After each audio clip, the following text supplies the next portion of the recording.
It is true that I volunteered to fill in today. It's also true that I cheated. I happen to have a friend who is quite well acquainted with the lectionary gospel text for this coming Sunday, and so I asked him to pitch in. So if you'll cast your eyes downward just a bit and pay no attention to the man telling my story, you may find it hard to recognize an old pottery water jug. There wasn't much left of me when they dug me up, but that's the way it goes when you get broken and thrown out and spend nearly 2,000 years buried underground. I doubt you would look any better. You may never have heard an old water jug talk before. Good chance of that. But if you'll be patient, I'd like to tell you something. I may be made from clay, but so are you.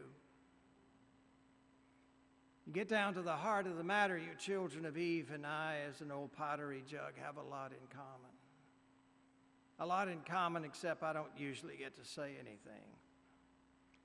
It'll probably help if you call up a nice mental image and picture me sitting on the edge of a well. The kind of well people used in the old days, just a vertical shaft dug straight into the ground with a row or two of nice wide flat stones set around it to protect the opening from caving in, and a bigger stone to cover the top when no one is using it, because you don't want children or small animals falling into a well. They stink it up something terrible. It was a good well, a deep one. A well that could be trusted for water that was fresh and cool. It was an old well, too, one whose reputation went back to the great Jacob himself. Its stones were worn smooth with long use and grooved deeply by countless draw ropes. When you imagine that well, you have to picture it nestled in a handsome valley between Mount Ebal and Mount Gerizim. It's deep in the heart of Samaritan territory, a place you rarely met anyone other than a Samaritan or a Roman. Good Jews of the first century, as you probably know, considered the Samaritans as a whole to be right trashy people. Some of the Samaritans' ancestors had been Israelites who were too poor or too unimportant for the Assyrians to send them into exile, so they stayed behind. Then the Assyrians resettled people from other places they had conquered, and in time, the Israelites who were left behind intermingled and intermarried with people from places like Hamat and Luash and Beta Gusi and even parts of Babylon. They didn't forget the God of Israel, no, but they did develop a few traditions of their own, and they put them in a revised version of the Torah, and they even built their own temple up on top of Mount Gerizim.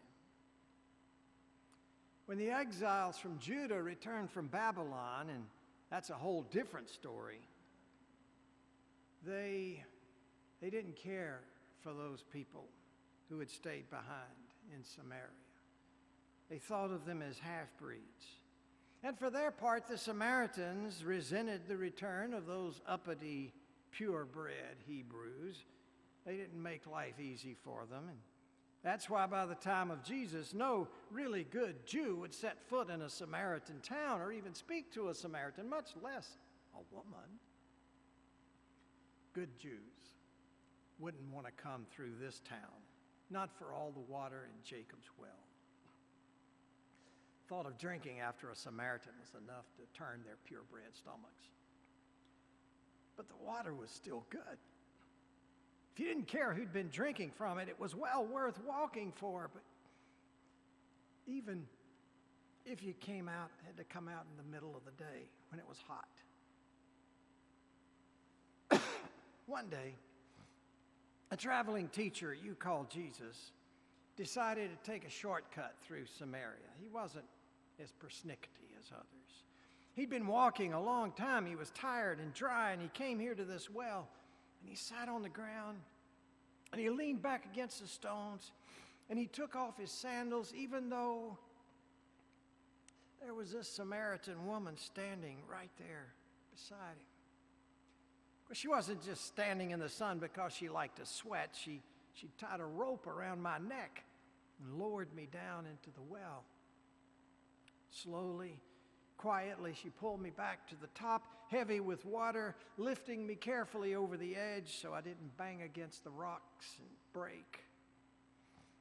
She was just untying the rope, getting ready to carry me back home when the man spoke, and she almost dropped me right there on the ground, as if people didn't speak to her often, as if pleasant conversation was not part of her daily routine.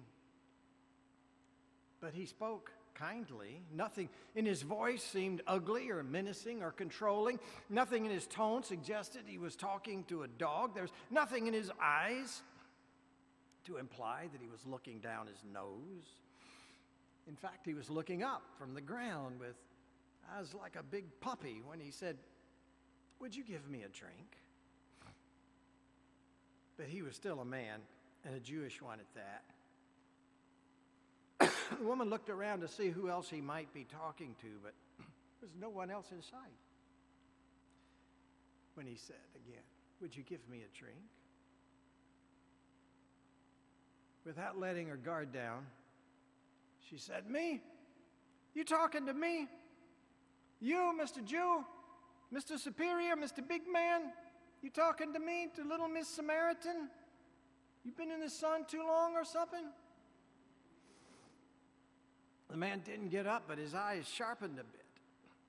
"If you had any idea who you were talking to," he said, "if you knew who it is that just asked you for a drink, and if you had any concept of the goodness of God, you'd ask him, and he'd give you living water." "Well," she said, "Mr. No Bucket, this is a deep well, and you've got nothing to draw with. Where are you going to find that living water? This well right here was good enough for Father Jacob and his family and his flocks. You think you better than him or something?" And the man just pointed at me, sitting there with water still dripping onto the stone wall. "Doesn't matter who you are," he said. "Anybody who drinks this water will enjoy it, but they'll be thirsty again. Listen, the water I can give becomes like an internal spring that gushes up to provide constant life, eternal life." The woman just smiled at him like she thought he was one thong short of a sandal. And she said, "Sure, Mr. Magic Man. You just give me some of that everlasting water, because I'm getting tired of trekking out here in the heat of the day to draw this well water." Didn't seem to trouble Jesus that she kept missing the metaphor. He was probably used to that. He knew she had no way of knowing who he was out here in the boonies in a culture of her own. Maybe that was why he decided to flash a little foreknowledge to help her see he was more than just some sun-struck desert hobo. "I'd like to tell you more," he said, with a hint of a wink. "Go get your husband and bring him back with you so I can tell you together." And he said that knowing what her response would be. "So who says I have a husband?"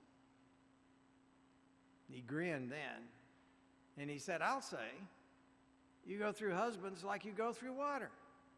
Don't know why, but what is it? 5 you've had already? I'll bet you'll had that old water jug longer than some of your husbands.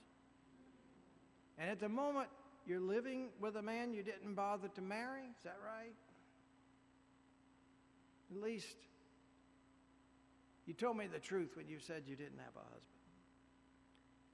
Now it was the woman's turn to flop to the ground. She almost fainted, but she caught herself on her knees, and with her mouth she said, "Excuse my tongue, sir. You must be a real prophet."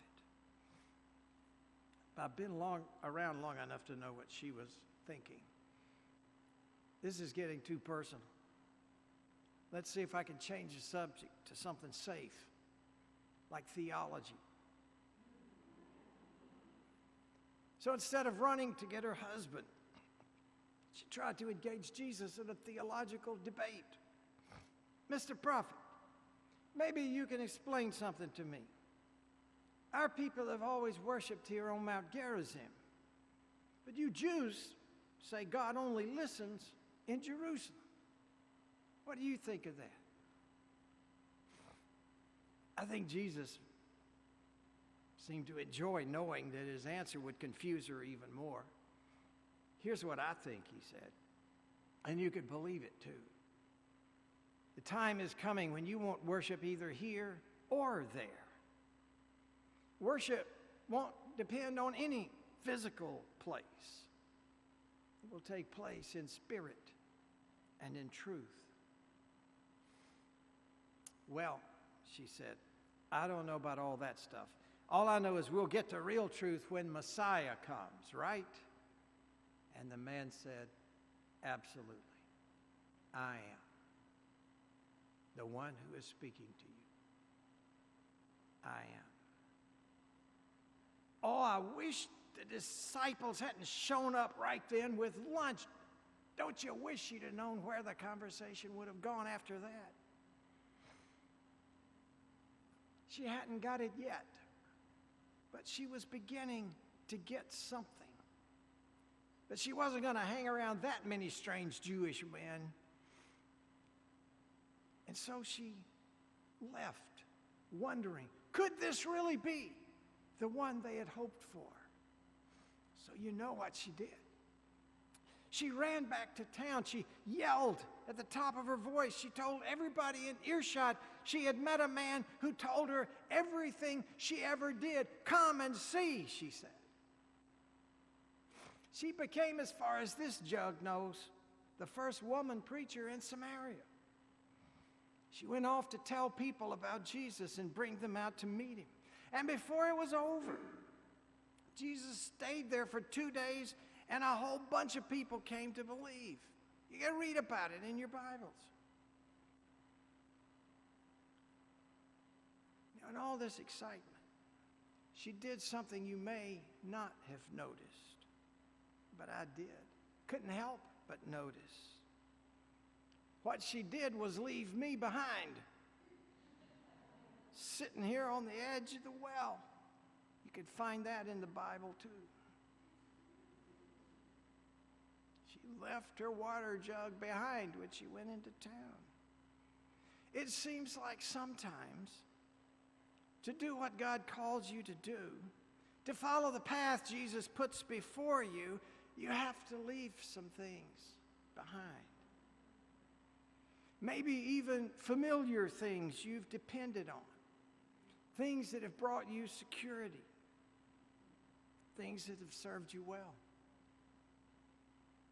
I'm just what's left of an old jug. I can't claim to know what it is you might need to leave behind in your life or in your lives together if you want to follow Jesus. What I know is that the woman who once owned me understood the new joy she found in Jesus made other things seem unimportant. If she thought of me at all, it would be to realize that she couldn't get back into town with the good news nearly as fast if she was loaded down with a big jug full of water.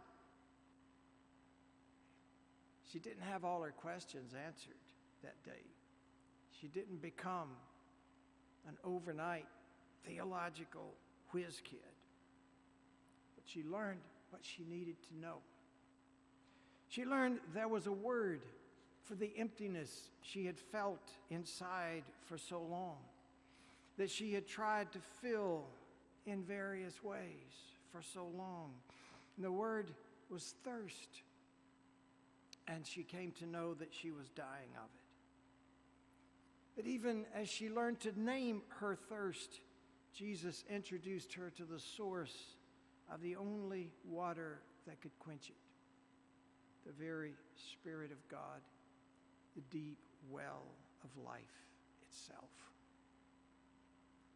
You never know when you might run across a well like that.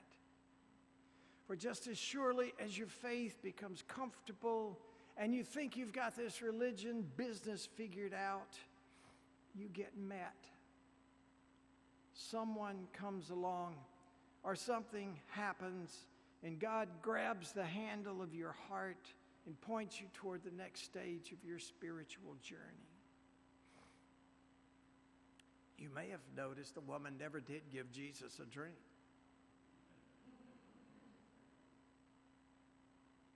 But she got much more than she ever bargained for. Is there something God might want you to leave behind today? Do you think there might be surprises God might have in store along your journey through this life? If you but ask, Jesus said, the water of life, indeed, a deep spring-fed well of water can fill your soul both now and forever. Are you thirsty?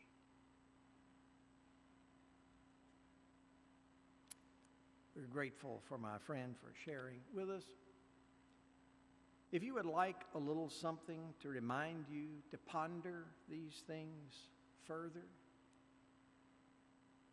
I invite you, if you wish, to come forward while we sing. There's a small basket on a step just about the same height as the rim of that well would have been.